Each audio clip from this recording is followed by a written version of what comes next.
Ce combat n'est pas seulement pour le Burkina Faso, c'est pour toute l'Afrique. Ce message du capitaine Ibrahim Traoré à la délégation panafricaine fait vibrer les cœurs et réveiller les consciences. Seul l'éveil des consciences par l'instruction pourra nous amener à pouvoir soutenir nos révolutions et changer le visage de l'Afrique. Tout commence par là. Et je vous remercie du fond du cœur d'avoir pris de votre temps, de votre énergie pour donner la connaissance, pour échanger avec vos frères du Burkina Faso, mais de toute l'Afrique. Parce que vous êtes suivis à travers les plateformes numériques aujourd'hui qui ont réussi à rompre les barrières, qui ont réussi donc à estomper les voix des impérialistes qui, avant ces plateformes numériques, n'étaient que les seuls qui pouvaient faire passer leur message à travers la radio, la télévision. Donc merci grandement à tous d'être là. Merci pour ce message, merci pour cet encouragement que vous êtes venus nous donner. Et je vous remercie mille fois encore. Merci. Je pense qu'aujourd'hui, tout le monde doit comprendre que l'ordre mondial, comme vous l'avez si bien dit, il n'y a que deux camps. Et chacun devra choisir son camp. Ceux qui prétendent être neutres, soit n'ont absolument rien compris, ou ont peut-être le cerveau éteint. Il faut le dire clairement. Il n'y a pas de neutralité possible. Il y a les oppresseurs, il y a les opprimés. Et en tant que révolutionnaire, un révolutionnaire aime tous les peuples. La preuve, ils sont nombreux à venir d'autres continents pour appuyer, pour nous aider dans ce combat. Parce que toute personne qui aspire, tous les peuples qui aspirent à cette liberté, à ce développement, à cette harmonie, à cette union que nous voulons entre les peuples du monde, sont unis par les liens de la révolution. Voilà pourquoi il n'y a pas de barrière et un révolutionnaire aime les peuples. Partout où il y a l'oppression, partout où il y a des peuples qui sont dominés par d'autres individus, les révolutionnaires doivent pouvoir donner de la voix. Et merci donc à vous qui êtes venus du continent européen, américain, un peu partout, pour nous soutenir, parce que la cause de Thomas Sankara, certes, le 15 octobre 1987, on a cru avoir assassiné l'homme et ses idées. On a tenté de détruire toutes les archives, même en passant par notre télévision nationale. Les gens ont essayé de détruire tout ce qui pouvait exister. Ils sont témoins, vous pourrez passer à la RTB et les demander. Toutes les boîtes d'archives ont été vidées, essayer d'effacer totalement les faits de Thomas Sankara. Dieu merci, certains ont pu conserver beaucoup de choses de lui. Aujourd'hui, plus que jamais, on se rend compte que l'homme, oui, la chair s'en est allée, mais l'esprit demeure sur le monde.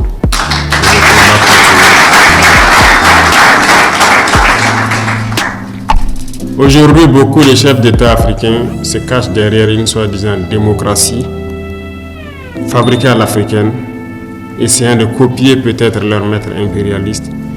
Mais aujourd'hui, la démocratie montre ses limites. Elle s'est développée, elle atteint son apogée. Aujourd'hui, elle est en déclin. Ça, il faut le reconnaître. Il faut que nous arrivions à fabriquer notre modèle. Et notre modèle, c'est africain. Et tel qu'ils le disent, si la signification du mot démocratie est telle qu'ils le disent, c'est que c'est né en Afrique. Alors, ici, nous avons notre manière de voir les choses. Il faut que nous redevenions africains et que nous acceptons de vivre africains. Comme disait le camarade président Thomas Sankara, c'est la seule manière de vivre libre et de vivre digne. Qui aujourd'hui plus que vous pour passer ce message au monde entier? Qui aujourd'hui plus que vous pour éveiller les consciences? Comme je l'ai dit, tout commence par là. Si la jeunesse ne connaît pas son histoire, la jeunesse ne comprend pas le monde d'aujourd'hui, ne comprend rien de la géopolitique, vous avez beau tourner ciel et terre, ils ne pourront jamais comprendre la démarche de la révolution.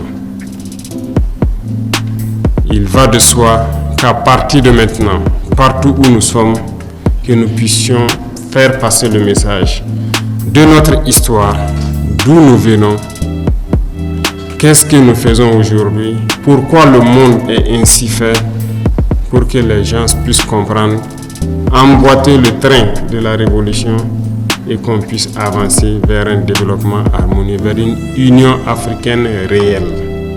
Car cette Union africaine qu'on le dit aujourd'hui de façade, on ne la sent pas. Il n'y a pas d'union.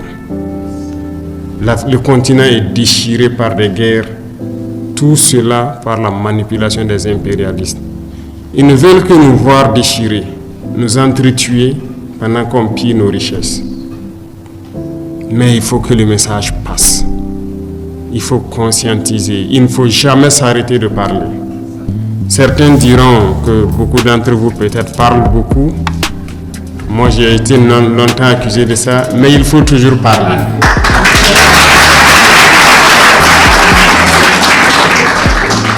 J'ai rencontré une fois le président vénézuélien. Il me disait, le père de la révolution, chaque jour il parlait à la radio.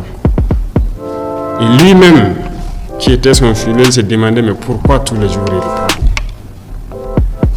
Et Chavez l'a dit, il faut toujours parler pour que les gens comprennent le message et que le message de l'impérialisme ne puisse pas passer. Aujourd'hui, plus que jamais, lui l'a compris et il était venu juste pour m'encourager de continuer à parler. Pendant que sur le continent, nos frères, peut-être qui n'ont encore rien compris, nous disent qu'on parle trop.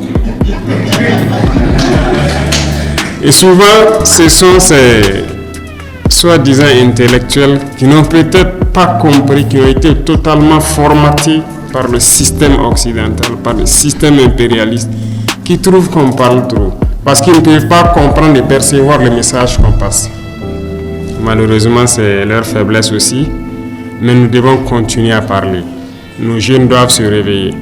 Tout de suite, avant de venir ici, je suis allé encourager une jeune dame qui a été combattue dans le temps, quand elle a essayé de transformer notre coton en produit coton hydrophile médical qui est utilisé et tout. Elle a été combattue, son usine avait été fermée, ses machines ont été toutes démontées et rangées. Quand nous sommes arrivés, nous avons essayé de la soutenir et l'usine a réouvert. Ce matin, je suis allé voir des usines.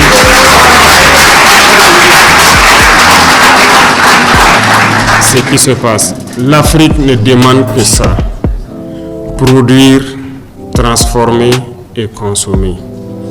Et nous allons continuer à encourager ces airs d'initiative. Mais tout ça, c'est par le changement de mentalité. Et aussi, je dirais, en forçant la main à certains. Et c'est là la révolution. Parce que le changement de mentalité dans la bourgeoisie est difficile. Et c'est cette bourgeoisie qui oppresse et qui continue de conjuguer avec l'impérialisme parce qu'ils ont les moyens. Et aussi ils communiquent. Ils passent par tous les canaux pour amener les jeunes Africains à stagner. C'est par là que les jeunes Africains se retrouvent à prendre l'eau, à mourir par milliers dans l'océan pour essayer de rejoindre l'Eldorado, si on peut le dire. Mais il faut qu'on arrive à le créer ici. Et c'est possible. Nous nous sommes lancés dans cette révolution et je pense qu'aujourd'hui pour l'Afrique, c'est le seul chemin qui puisse permettre de pouvoir se développer.